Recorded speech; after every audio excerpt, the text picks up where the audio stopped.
The vast, inky expanse of space stretched infinitely around the starship Artemis, a speck of human ingenuity hurtling through the void of the Virgo supercluster. Inside the command center, Captain Leo Grant stood with his hands clasped behind his back, his gaze fixed on the large view screen that displayed the swirling galaxies and star systems passing by. His crew, a seasoned group of spacefarers and youthful officers filled with vigor and curiosity, manned their stations, the quiet hum of the ship their constant companion. Suddenly, the tranquility of their routine exploration was shattered by the sharp, urgent beep of the communications console. Tara, the communications officer, adjusted her headset, her brow furrowing as she isolated the signal. "Captain, we're receiving a distress signal," she reported, her voice a mix of surprise and concern. Leo turned swiftly, his interest piqued. "Where's it coming from?" "It's originating from the quarantined zone of Thalassa," Tara responded, tapping rapidly at her console to refine the signal's source. "It's weak and fragmented, but it's definitely there. A royal distress code from the Thalassian system." A murmur of curiosity mixed with anxiety rippled through the bridge crew. The Thalassian system had been a no-go zone for centuries, ever since it was ravaged by a civil war that left its society in shambles and its royal family in isolation. "Can we verify the authenticity of the signal?" Leo asked, his tone now one of command, the decision-making part of him taking over. Tara nodded, still focused on her screens. After a tense moment, she looked up, her expression solemn yet certain. "It's genuine, Captain. The encryption and royal codes match our last known records of the Thalassian royalty. It's an official plea for help." The weight of the decision before him was not lost on Leo. Entering the quarantined zone was a significant risk, laden with political and physical dangers. He paused, considering the implications of their next actions. The crew looked to him, awaiting orders, their faces a mix of resolve and anticipation. Leo knew what his answer would be even before he spoke it. The ethos of their mission, to explore and aid, was clear, and he had never been one to shy away from a call for help, no matter the source or the peril. "Set a course for Thalassa," he commanded decisively. "Prepare all mission protocols. If there's even a chance we can help, we must take it. We might be the Queen's only hope." As the Artemis surged through space, the mood aboard the ship was a potent mix of excitement and trepidation.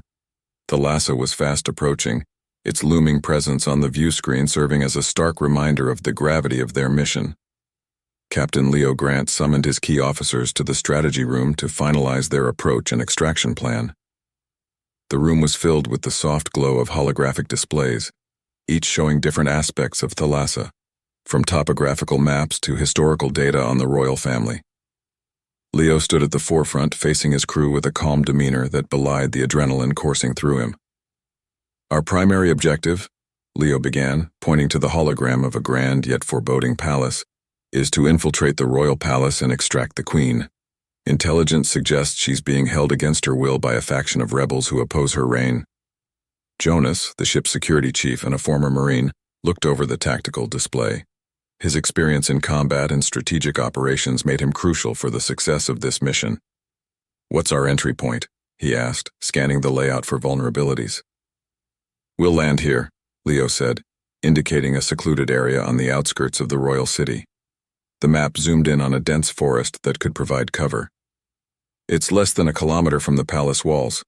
We can use the terrain to approach undetected." Tara, who had been double-checking communication lines and security protocols, chimed in. "The palace's eastern wing has been partially damaged in a recent skirmish. It's lightly guarded and should provide us an entry point." Leo nodded in approval. "Good. Jonas, I want you to take point. Tara, you'll handle communications and assist with navigation. I'll support both roles. We need to be quick, quiet, and effective. We're not just dealing with palace security, but potentially hostile local forces too." The crew listened intently, each aware of their role in the intricate dance of espionage and rescue that lay ahead. "Remember, this is a stealth mission. No heroics unless absolutely necessary. Our goal is to get in, find the Queen, and get out without alerting the entire palace guard." As the briefing concluded, the team geared up. Their suits were equipped with the latest in stealth technology, designed to mask thermal signatures and reduce noise. Each member checked their equipment, stun weapons, communication devices, and emergency medkits. The Artemis descended towards Thalassa, entering its atmosphere with a shudder as anti-aircraft defenses detected their unauthorized presence. Leo piloted the ship with precision, evading bursts of flak and energy cannons that lit up the night sky. "Everyone strap in! It's going to get rough!" Leo yelled over the roar of the engines and the whine of defensive systems. The landing was a controlled crash, the Artemis bucking under the strain but holding together. They touched down in the cover of the forest, the ship quickly being enveloped by the thick alien foliage. As they disembarked, the alien air was tense and filled with the scent of ozone. A storm was coming. They moved swiftly, using the darkness and the looming storm as allies in their quest to save a queen and perhaps, in doing so, change the fate of an entire world. The team made their way toward the royal city, each step taking them deeper into the heart of an alien civilization that was both majestic and torn by strife. Their mission was clear, but the path was fraught with dangers, both known and those yet to be discovered. As the Artemis made its descent through the turbulent atmosphere of Thalassa, the ship shuddered violently under the stress of anti-aircraft fire erupting from the surface. Leo piloted the craft with expert precision, dodging incoming assaults with swift maneuvers. "Everyone strap in, it's going to get rough," he yelled over the roaring engines and the blasts that rocked the ship from near misses. The team strapped themselves into their seats as the ship plunged through layers of thick, electrified clouds that lit up with the flash of enemy fire. Terra monitored the communications array, ensuring their stealth systems were fully operational, masking their descent from the most advanced sensors. Jonas kept an eye on the tactical display, his hands gripping the armrests as he felt every evasive action Leo took. "We're almost through, ready for a quick disembark," he announced, checking his weapon one more time. Finally, the Artemis touched down with a jarring thud on the outskirts of the royal city. The landing site was a secluded clearing, hidden from direct view by the remains of crumbled ancient walls and overgrown vegetation, a testament to the planet's long and turbulent history. Quickly, the crew disembarked from the Artemis. The landscape around them was scarred by the remnants of battle, with ruins of what were once grand structures now barely recognizable, overtaken by wild flora that had claimed the war-torn city. "Let's move out. Stay sharp and stick to the shadows," Leo commanded, leading his team into the dense foliage that skirted the path towards the palace. Navigating through the dilapidated outskirts, the team moved with precision, every step calculated to avoid detection. The palace was visible now, a towering structure silhouetted against Thalassa's two moons, its turrets and spires casting long shadows over the broken city. As they approached the eastern wing, the damage from the recent skirmish was evident. The wall was partially collapsed, providing a discreet way inside. Jonas led the way, scanning for any signs of electronic surveillance or traps. "Looks clear," he whispered, signaling for the team to follow. They slipped through the breach in the wall, entering the shadowy interior of the palace. The inside of the palace was a stark contrast to the ruin outside. Opulent tapestries hung from the walls, and the floors were covered with lush carpets. Statues and artworks depicting Thalassian history lined the corridors, untouched by the chaos outside. Guided by Terra's device, which pinged softly as they approached the Queen's likely location, they moved deeper into the labyrinthine palace. Their footsteps were silent, muffled by the carpets, as they passed by ornate doors and under grand archways, each adorned with intricate carvings. They finally reached a heavily guarded door. 2 guards stood watch, unaware of the approaching humans. Jonas gestured for a silent takedown. Moving like shadows, he and Leo incapacitated the guards without a sound, dragging them into the darkness of a nearby alcove. Leo tried the door, finding it unlocked. He exchanged a nod with his team, then pushed the door open and stepped into the room beyond, his heart pounding with the anticipation of the confrontation to come. Inside the room, lit only by the flickering light of a single dim lamp, was a figure slumped on a throne. As they entered, she looked up. Queen Alira, her regal bearing undiminished by her weary, tear-streaked face. "Who are you?" she demanded, her voice echoing with authority despite her obvious distress. "We're here to rescue you, Your Majesty," Leo said, stepping forward into the light. "Your distress call was received." Tears welled up in Alira's eyes as she absorbed their words. "I thought no one would dare come," she whispered. Jonas, who was keeping watch at the door, turned to Leo. "We need to move, now." Leo nodded, his gaze still fixed on the Queen. "We're humans, Your Majesty. Daring is what we do best," he said with a determined smile, helping her to her feet.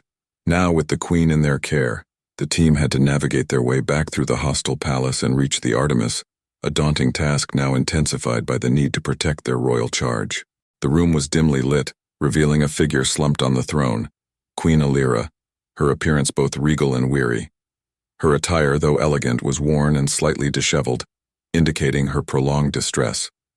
"Who are you?" she demanded, her voice echoing slightly in the large, ornate room. "We're here to rescue you, Your Majesty," Leo said, stepping forward. "Your distress call was received." Tears formed in Alira's eyes. "I thought no one would dare come," she whispered. "We're humans, Your Majesty. Daring is what we do best," Leo replied with a grin, which seemed to reassure her. Queen Alira slowly rose from her throne, her movements stiff from disuse. "The rebels who took over the palace, they have much of the royal guard under their influence. They want to force me to abdicate and exile me off-planet." Terra, who had been quietly observing the exits, now approached. "Your Majesty, we need to move quickly. Can you walk?" "Yes, but where are we going?" Alira asked, uncertainty in her voice. "Back to our ship. It's safe there and we can get you off this planet," Leo explained. As they prepared to leave, Alira's gaze fell on a small, ornate box on a nearby pedestal. "I must take that with me," she said, pointing. "It contains the royal seal. Without it, the legitimacy of the throne could be compromised." Jonas quickly retrieved the box, tucking it securely into his pack. The group then made their way back through the corridors, moving stealthily to avoid detection. The return journey through the palace was fraught with danger. Alarms began to blare, echoing through the hallways and sending waves of guards towards their location. Leo led the group, weaving through hidden passages and lesser-known routes that Tara's maps revealed. "This way," he hissed, as they ducked into a service corridor just as a patrol marched past the main hallway. Jonas covered their rear, his weapon ready. At every turn he checked for followers, his senses on high alert. The tension was palpable, each member of the team aware that the stakes were higher now with the Queen in their midst. As they neared the exit, a loud explosion rocked the palace. "They're using heavy artillery now. They want to prevent the Queen from leaving at all costs," Leo noted grimly. They burst out of the palace into the cover of night, sprinting towards the forest where the Artemis was hidden. Behind them, the sounds of pursuit grew louder, shouts, running footsteps, the occasional discharge of a weapon. Jonas fired back, his shots precise, taking down a pursuer who had gotten too close. "Move, move, move," Leo shouted, urging the Queen forward as she struggled to keep pace. They finally saw the Artemis ahead, its ramp lowered in anticipation of their arrival.